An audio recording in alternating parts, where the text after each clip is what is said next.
Welcome to another edition of the Founders Table. Pull up a seat and have real conversations with real founders. This is a podcast for entrepreneurs by a couple seasoned entrepreneurs. We talk about our successes, but more importantly, we talk about a lot of our failures so that you can avoid it. If you're starting out your journey or you're actually well on the road of being an entrepreneur, you don't want to miss an episode. So pull up a seat and welcome to the Founders Table with my man, Anthony Busciglio, and yours truly, Nick Long. What's up, buddy? That was pretty good, right? That was tremendous intro. that was off the hip? That was straight off the Wow. That was straight off the hip. What a fucking co-host, dude. Well, you know what a host. Well, you know what? The thing is, like, I've been doing this. Like, it's funny because I'm back on Facebook for the first time in a long time. And I've been doing this now since 2015. 2015, live wasn't even a thing, right? Yeah. We're live streaming this on my business page, but live wasn't even a thing. They didn't have the technology to go live yet in 2015. Think about that. Yeah. And so I made a pledge to myself because, you know, like I'm founder of Next 90, so we live in these 90-day ecosystems where we set a target for 90 days. And I wanted to get better at speaking. I wanted to get better at being off the cuff. I wanted to get better at being on camera. So I did this thing for 90 days. I started this thing. You might have remembered this, 90 Seconds with Nick. Yeah, 90 seconds with Nick. Yeah, I remember. None of them were 90 seconds. Yeah, none. I couldn't get any under 90 seconds. And so for 90 days, every day I went live.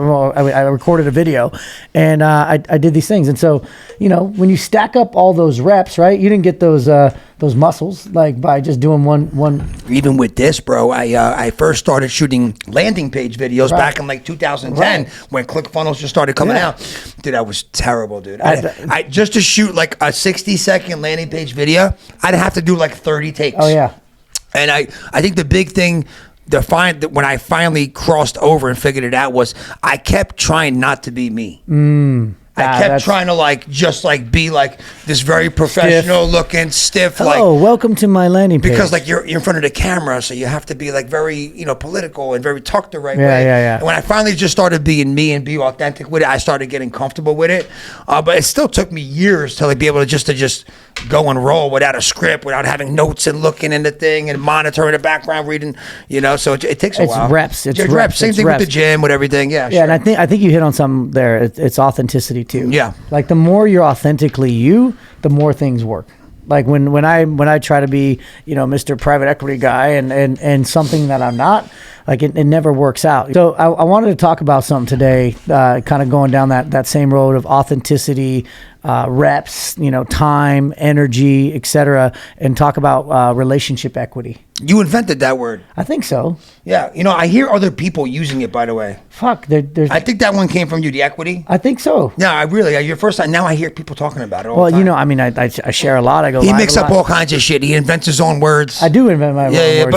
But then they actually make sense. They do make sense. Yeah. My mind actually thinks in pictures. It's weird, right? And so, like, it's really weird. You don't want to see some of the pictures that are in there, though. But my mind actually thinks in pictures. And so when I see, like, relationships and I see equity, I imagine, like, me bringing something, like, to a bank, right? Like, depositing into a bank and, like, establishing, like, equity. And that bank account gets bigger. And that's what relationship equity is, right? Yeah. So, I mean, dude, this right here. What's happening with you and I in the show, you know, and all the things that we're doing right now is, how many years we go back? 2009. 2009. Yep. Holy shit balls. 2009. We're old, dude. Dude, fucking 47. I'll be 40. I tell you what, I feel tremendous. You look tremendous. I look tremendous. Unbelievable. I don't give a fuck. You look unbelievable. Stay young forever. That's right. In this day and age, man, you could be fucking 70 and look tremendous. Dude, look at so I know we're going off on a I don't care. But so Anthony and I go to the gym every morning. I'm in the parking lot before him, but we get there at the gym 4:15 a.m. 4:15 a.m., which means I gotta leave my house by like, I don't know, 3:50. So I'm up at 3:30 in the morning. Anyway, we go there. Who's our favorite guy at the gym? Who's your hero? Who? Ron. Chris? No, Ron. Oh, Ron, yeah. 80 years old, dude. 80 years old. This guy, I've been doing this whole morning thing for like 2 years now. I met this guy many times. I thought he was like 68 maybe. I was like, wow, this fucking old guy's here, man. He's pushing hard, you know. And I finally started getting to know him. And he's like, you know, and he's like, I've been at the gym 167 days in a row. I'm like, 167 days in a row? I'm like, dude, how old are you? He's like, I turned 80 last month. 80. It's crazy. I was like, wow, dude. And he looks great. He looks great. Yeah. And that's the whole thing. Like, his body didn't get like that overnight. He had to actually establish the first equity with himself, with the relationship with himself, saying, hey, I want longevity. I want to look good. I'm going to have to deposit into this every single day. And as he does that, he gets like more confidence. And dude, look, he's attracting guys that, I mean, we're not attracted to him like sexually, but we're attracted to him emotionally because like, and we're half his age. Yeah, we're half his age, and I look at a guy like that, and I go, "Hey, you know what? I'm not envious, but there's traits about him that I want to emulate in my life, you know." And so, like our shit dates back to 2009. 2009, man, 2009, and man, we were both in the shitter at that time with our careers. I just had 2008 collapse happen with the recession. He just came off of a business that got highly regulated, you know, in the telemarketing days, and both of us were just like trying to figure shit out, refusing to go get a job. You know, met him, and then we actually started a business together. About 6 months later, we figured some shit out, figured something new to sell online, B2B, and then we had this East Coast, West Coast thing happening. West Side. Yeah, but you know, there was a relationship that wasn't good. Right. In that, and then Nick ended up partnering with that guy who was bad. Good guy, but bad business operator. Yeah. Maybe like if you want someone's business to get taken down to shit, just hire this guy.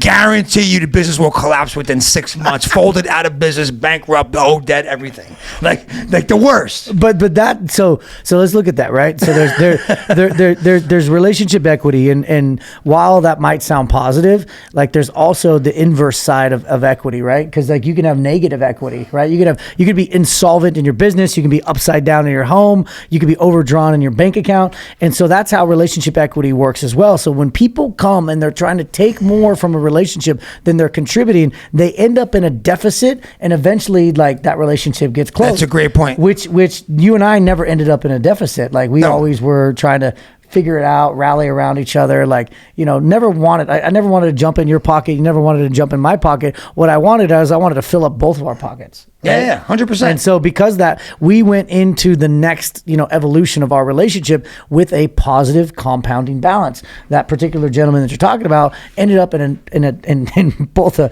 monetary and an emotional deficit with the both of us. And we're like, we're out. Yeah, we're out. You know, you can't just take advantage of people like that. Yeah, well, I think with relationships too. Like I since I moved out here 5 years ago, that was big thing for me and Kevin, especially. You know, Kevin's my business partner out on the East Coast, and I have great relationships with my guys from home I grew up with. But I'm talking about just new relationships and things that could end up prospering without looking for the prosperous part of it. Right. And I was like, look, I'm just going to serve others, be of value, try to help however I can, and know that eventually things will come full circle. So that's the way I approach every single relationship I meet. I'm just like, hey, just be me, be a good guy, and then eventually things will come out of it, and not always looking for something in return right away. What can I get out of this guy? Oh, he has money. Maybe I could just like this.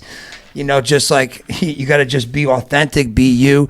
And since I moved out here, going back on the East Coast, one thing me and Kevin always struggled was try to find other people that were like us over there. We were just kind of just stuck in New Jersey, and it just didn't work. And once I moved out here, you know, Nick's number one connector, number 4 advisor, but number 1 connector. This fucking guy. So sidebar real quick, I want to say that because you know, I've been working with these guys. I've been begging these guys to get into like a mastermind, but specifically the ones that I had created for years. I'm like, dude, I can see you're so close. You're like 1 click away. Just come to my event. Just come to this. You know what? We don't do all that hocus pocus, blah, blah, blah. I got this afongulo, like all this stuff this guy's saying over here. So he finally gets in, him and Kevin, who he's talking about, they finally get in. I put them in a group of like-minded people, and their business takes off as a result. They go from 3 million to, what are you going to do, 30 million this year? 25 million. Okay. Like that's a pretty hefty increase. And so then I start connecting him with other people, board advisors and tech advisors and people that can like really professionalize the organization. So we're sitting at a dinner with this guy that's working with him currently. Guy's just Harvard educated, 3 billion in exits. And so Anthony looks, he's like, you know what? This guy's been our number one advisor. And I look at him like, hey, what are you talking about? Number one advisor. He goes, oh, you? No. You're like number 4. He goes, number one connector. You're the number 1 connector, but you're the number 4 advisor. I said number fucking 4. Hey, fucking top 10. Top 10. Come on, honorable mention. You're ranked number 4 in the country. That's pretty good. In your world. You made the playoffs. I didn't even get on the podium. But no, but look, I honestly, since I moved out here and the relationships I've built, like I have a list. Someone asked me, I don't know where we were. Was it with you, Mackenzie? We were talking to somebody about this. Like, well, how do you keep tabs? Like, how do you stay in touch with all these people to make sure you keep your relationships intact? You know what I mean? Because that happens. Like, oh shit, I forgot to whatever. And like, I'm like, I just keep things so fucking easy, dude. I literally have, I use Trello and I have a list and I call it peer group and every single person, right, that I've built is on that list and it's on my computer all the time. So whenever I have some downtime, I'll just take a look at the list. I'm like, oh yeah, Marco, hey bro, what's up? You want to do lunch today? Oh, Anthony, hey, what's up? And I just pepper people here and it just that's smart. Yeah, it's just so simple. That's smart. And that's a little deposit every day. Yeah, it's just out of sight, out of mind. Yeah, of course. Because if you don't think about it, if it's not in your peripheral, you just forget. How many times you go like, dude, I haven't talked to that guy in fucking 18 months. Let me hit him up. Right. So I make sure I just do little touches to keep in touch with people. They love hearing it anyway because actually most people are bad at that. And I always hear like, dude, you're always so good at fucking keeping in touch. Man, I gotta do a better job than that. How do you do it? I'm like, I have a fucking list of people's names in front of me. That's how I do it. The other day, it's so easy. the other day, I received a very nice text message from a guy named Steve Eckert. He works with Bedros Cooley and he runs a lot of the stuff that Bedros does. This guy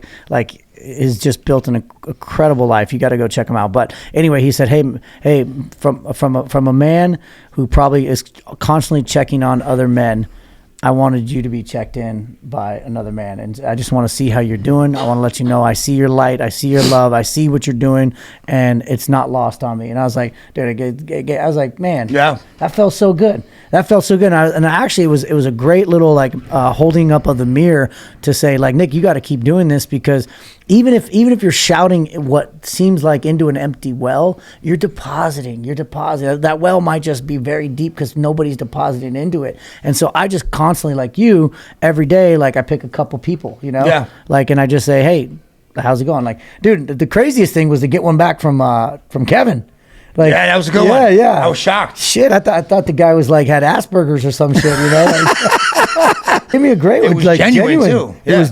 It was authentic. Definitely wasn't a fugazi. No, it wasn't a fugazi. It was a good one. Yeah, it wasn't an East Coast flyby. It was like it was legitimate. An arrow straight to the heart. I'm here for you, brother. Yeah. Wow. All right, Kevin. And that's the crazy thing, though, right? Because like, how much have we deposited into that guy? Yeah, right? yeah. And it takes a while for it to compound and then like spill over and actually start spilling into other areas. I actually just I was doing the gratitude messages part of the routine for a long time, and then like after a while, I was like, I'm hitting the same rotation after a while. Like, all right, dude, I just got one fucking a month ago from you. Take it easy, So I went back to putting them to just writing things I'm grateful for as well, but mixing in the messages here and there. Yeah. I sent one the other day to 2 of our advisors who never got one from me, Wilson and Stuart on our board.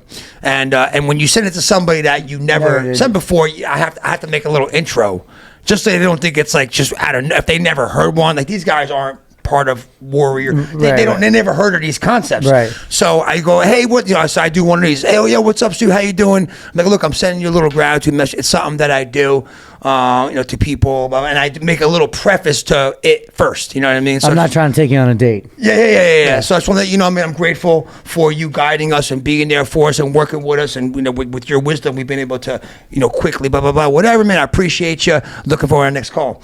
So both guys, Stuart. Immediately, he's like, dude, I've never gotten a message like that before. That's crazy. He's like, I'm going to steal this concept from you. I was like, that was fucking awesome, man. I fucking love working with you guys so much. Can't wait for our next call. Wow. You know, and then Wilson wrote me back a huge paragraph, like, man, this and that, this is what leadership is, like, just by me sending 2 little fucking 30-second messages that I wanted to send genuinely, because I am grateful that these motherfuckers are helping me. It's not like I'm just doing it just to do it. Like, these guys are helping me a lot, and I am grateful for it. So why not share that with them? And dude, they will go above and beyond as that small little act of gratitude and kindness. Like, it compounds. I keep using that word, but I can't stress that enough. It compounds over time, you know. And now these guys are going to be thinking about ways to help you even more. So I know you're paying them as advisors, you're paying them to be on the board or giving them an equity piece, but dude, it's going to come back tenfold, because you're going to be top of mind, and they might enter into a conversation like, you know what, I got to connect you with Anthony. So relationship equity and relationship equity,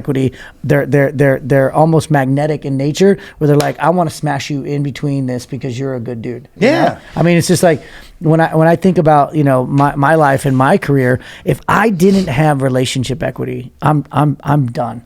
You know, I said something the other day. I was broke, but I wasn't poor.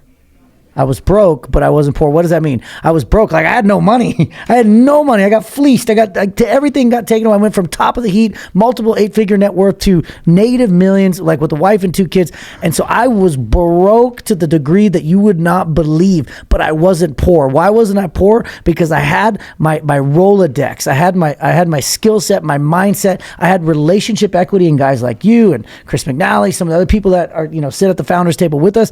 Like, I had all of that I could tap back into, and now withdraw when I needed it the most. And like, dude, it was meteoric rise of the Phoenix. It wasn't like it took You weren't down for long. Not for long at all. No. I mean, the only reason I was down is because I jammed my head in my ass and I couldn't find my way out. But once I came out for light, and I was like, and I just started reaching out, like, and being vulnerable and authentic and saying, hey, I need some help. Keith actually mentioned this, which is the first time I heard it said this way. Keith Yackey. Yeah. You know, we were at one of our Son Brotherhood events that we did, and he was like, you know what the most powerful thing about relationships is too? He's like, I can make one phone call and get the answer that I need immediately from whatever question I have. And I thought about that for a minute. I remember, like, before I had any kind of we tap into Stuart. Stuart, what'd you do in the situation 3 years ago when you had this problem with customer success? Oh, I had that same issue. Like, I would have had to think for months and research and try to figure out a good solution, even if that's going to work. And, you know, you just get your answers fast from people who have the experiences, who've done there, who've been there. It's just like, it just changes everything. Yeah. And so the way to get relationship equity is you can actually buy it, right? You can buy it, and you buy it in the form of like joining masterminds, joining groups, networking events, going to other different events. Can we talk about that real quick with the whole buying thing? Because I've heard people say this before, which is the dumbest thing. I'm like, well, you're paying for friends. I'm like, that's the dumbest. It's the dumbest thing. Like, the fastest way to put yourself in a position of a bunch of good guys is by joining and paying for a group, and then building relationships inside the group, which you do. Like, how else do you how in the world are you going to put yourself around 10 people who are all like you? Like, what are you going to walk into fucking, you know, Whole Foods and go find 10 guys? Like, how are you supposed to put yourself in that position? It's an investment. I mean? It's not buying anything. In fact, what it is it's buying into the fact that, like, you belong in those rooms, right? It starts with that relationship equity in yourself that says, you know, I belong in these circles, even if I might be the lowest man on the totem pole. Like, I want to be on the totem pole. Yeah. And so I'm going to invest into myself. I'm going to buy into this concept that I am worth more than I am currently right now, and I'm going to buy into this group and this concept. And so you're investing into that, and you're investing into what you just talked about, time. Time. Yeah, your time lapse. If I want to start a B2B like SaaS company, a B2B tech company, I'm making 2 phone calls. I'm making a phone call to you and Russ Perry. Right? There you go. Like, and those are guys that I've been in groups with for a long time. And dude, you could take out years and millions of dollars of guesswork for me. And what I had to pay for that, my $25,000-$30,000 a year to be in the same group as you. And I remember, like, years ago, you would say this, other people would say this, I'd be like, yeah, I've invested over $500,000 into, and in my mind I was like, are they fucking out of their mind? $500,000? I'm like, in what? All these groups? And you know what? 4 years later, You probably had to have when I calculate how much between all the different groups I've joined, it's hundreds of thousands of dollars. Yeah, and by the way, from 3 million to 25 million. Yeah. So has it been worth it? Absolutely. Is the ROI there? Yeah. But before you do it, you don't see it. You don't see it, and in your mind, you're like, "What? Are you fucking wasting all that money? You just don't see it." Well, so dude, look, I mean, like think about it. Like we're at the gym this morning, and we see Garrett White, you know, who was my mentor, is now a really good friend, and like. If I don't invest into Garrett's container, which actually came from you guys, by the way, so talk about relationship equity. Yep. Like if I don't invest in that container, I don't start 90 seconds with Nick. I don't start 90 seconds with Nick. I don't become a certified trainer. I don't become a certified trainer. I don't start the next 90. The next 90 doesn't become what it is today, which is the lifeblood of my life. And then when in my darkest moment in 2019, I had next 90 to fall back on and resurrect myself. So like. You can't even quantify the ROI, right? It's the ROR, which is the return on relationships, and the ROI, like me, like the return on. Oh, you made that one up too. Yeah, I did. ROR. Yeah, exactly. Return on relationships. You made that one up. Yeah. Hashtag trademark. Don't try to steal that. ROR. Yeah. So. Like when you look at this, here's something that I want to challenge everybody to do. Just like much like you did, is you got your phone. Mine's live right now, so I can't take it. But you got your phone. Like this thing, it's the most connective piece of technology you will ever have in your life. But yet we as human beings have become so disconnected and disassociated with the act of like what we're doing right here, which is connecting, you know, and communing. Like you could take that and just go through your phone and find 4 relationships that you think could help you, but also that you could bring some value to. It can't be a one-way street. Just flip up the thing, go to text message, do a video, look right dead nuts into the camera like I'm doing right now, and just say, "Hey, Anthony, man, I was thinking about you, dude. It's been a while. I've been following you on social. I love the work that Mackenzie's putting out. You're looking great. The colors in the studio are fantastic, man.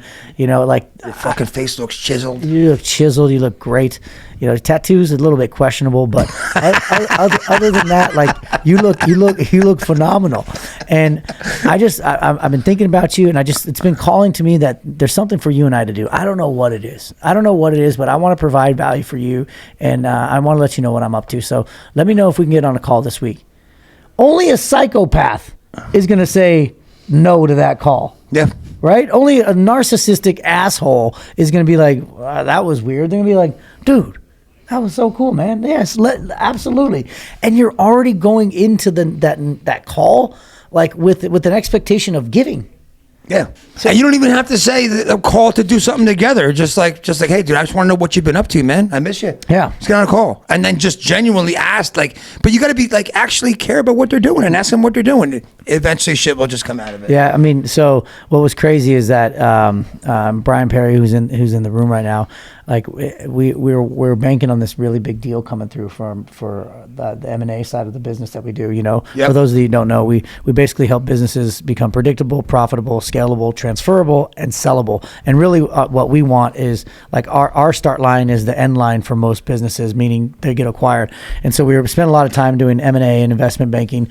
We had this really big deal was supposed to go through, and you know the story, but I went all chips in thinking like, this is going to be the Hail Mary, this is going to be the Pat Mahomes and OT that I'm going to win the Super Bowl when this comes in. And I even told my wife, like, listen, if this doesn't go through, like we're done, like we're going to be riding into the gas station on fumes. But there's not a chance in hell it won't go through, right? Well, it didn't go through, and I was like, fuck, dude. Why? Like I can't. I got looking up at God, like I can't do this again. Like I can't. And then I remembered relationship equity. I remembered like how I got out of the jam in 2019, and I literally, like I told Perry, I was like, all right, like we made a list of 600 people, right? 600 people that like I had interacted with, entrepreneurs, etc. And I just said, I'm just going to start contacting these people. And I think if I do 30 a day, every day for the whole month, we'll get the 600 done, and that should get us some business. Dude, we got like some business. Dude, end up being fucking just like 6 figures a month. Yeah. Like and that's the crazy thing. It wasn't even so, like I was doing these videos and I was copying Perry and I was just going. And so I said I was going to do 20 a day, but I procrastinated for 3 days. So I had to do 80, 90 in a day. He calls me at like, I got to like 52. He's like, stop doing it. I'm like, why? He's like, they're responding too much. I can't handle it. Dude, we have not cold prospected since that day. That was September 21st, 2003. And we sit here today, February 12th. Yeah. 5 months later. Like, and we're still booked up all month long. Still reaping the benefits. Yep. So like, that's living proof. And it just took, it took half a day to do that. Yeah, what kind of value are you providing for them? 100%. And we've uncovered $100 million worth of value for the collective people that we're serving. And now, guess what? It's a reciprocity, relationship equity, compounding effect where they're now referring us business. That's how it works. Love it. ROR. ROR, baby. All right. That's it for this episode of Founders Table. We'll see you next week. You want to end it a little better? Excuse my friend. He's from New Jersey. That was a New Jersey goodbye. Let me give you a little West Coast love here. All right, my friends. So that wraps up this issue. How about we just do the Irish goodbye? Just get up and walk out. All right, my friends. That wraps up this issue of the Founders Table with Nick Long and my dear friend Anthony Busciglio, both founders of multiple businesses and serial entrepreneurs. And we're here for you, the entrepreneur, the founder who often feels alone. But every week you can pull up a seat to this table and have a real conversation. Bye. See ya. Bye.